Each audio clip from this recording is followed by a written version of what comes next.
دعوت ایسا حافظ محمد عبدالرحمان صاحب میرانی. حافظ محمد عبدالرحمان میرانی.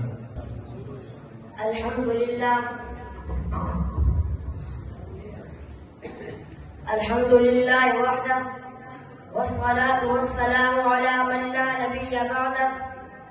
أما بعد فأعوذ بالله من الشيطان الرجيم.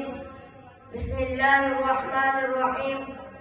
لقد من الله على المؤمنين إذ بعث فيهم رسولا من أنفسهم يتلو عليهم آياته ويزكيهم ويعلمهم الكتاب والحكمة وإن كانوا من قبل لفي ضلال مبين. صدق الله العظيم. وہ معزز سے زمانے میں مسلمان ہو کر اور ہم خوار ہوئے تاریخ قرآن ہو کر. صدر گرامی اور معزز حاضرین، السلام علیکم ورحمۃ اللہ وبرکاتہ. کچھ دیر کے لیے ہاتھ رشتہ توڑ کر ان بھاگتی دوڑتی گاڑیاں اور ترقی یافتہ دور سے نظریں ہٹا کر 15 صدیاں پیچھے لوٹ جائیں. تاریخ کے صفحات جھمکا دیں اور دیکھے دنیا میں کیا تھا. ظلمت ہی ظلمت تھی، اندھیرا ہی اندھیرا تھا. ظلم و ستم کا دور دورہ تھا. چور وظیفہ عام تھا.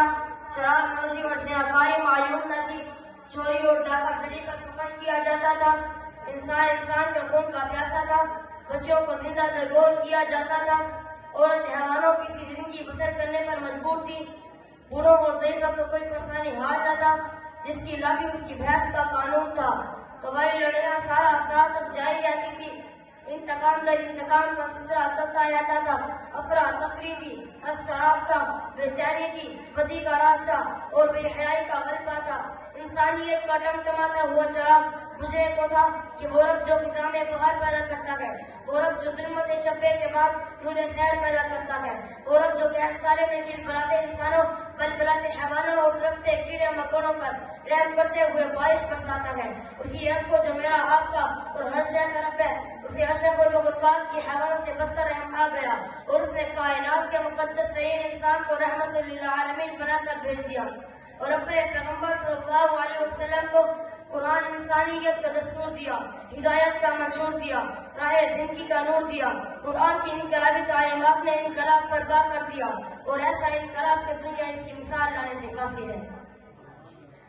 قرآن نے شہر بدل دیے، صحرا بدل دیے، قرآن نے شہر بدل دیے، صحرا بدل دیے، فضائی بدل دیے، کاروبار بدل دیے، بدائی بدل دیے، ذہن بدل دیے، عقائد بدل دیے، سوچنے کے انداز بدل دیے، راستے بدل دیے، منزل بدل دی، معیشت بدل ڈالی، تجارت بدل ڈالی، معاشرت بدل ڈالی، ثقافت بدل ڈالی، سیاست بدل ڈالی، حکومت بدل ڈالی، زندگیاں بدل ڈالی، زندگیوں کے رخ بدل ڈالے، ظاہر بدل ڈالا، باطن بدل ڈالا. ڈاکو اور لیتے وہ حافظ لگے بان بن گئی. ظلم و ستم پر عادل و حمد انسان بن گئے. فاسق و فاضل، زاہد و پارس بن گئے. عرب کے چرواہ زمانے کے مقتدا اور رہنما بن گئے.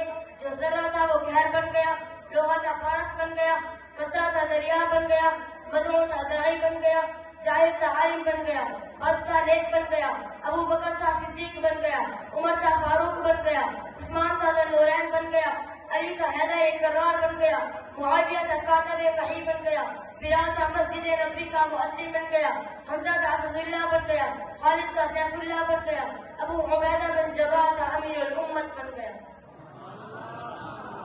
یہ سب کچھ کیسے ہوا؟ کیوں ہوا؟ یہ انقلاب کیسے آیا؟ میں عرض کروں یہ انقلاب رسول اللہ صلی اللہ علیہ وسلم کی محنت سے برپا ہوا. یہ تبدیلی قرآن کی انقلابی تعلیمات کی برکت سے آئی. یہ تغیر قرآن کو اپنا امام اور مقتدا بنانے سے پیدا ہوا. دعا ہوں کہ رب کائنات مجھے اور آپ کو اور ساری دنیا کے مسلمانوں کو قرآن کریم پڑھنے، پڑھانے، سمجھنے، سمجھانے اور اس کے مطابق عمل کرنے کی توفیق عطا فرمائے.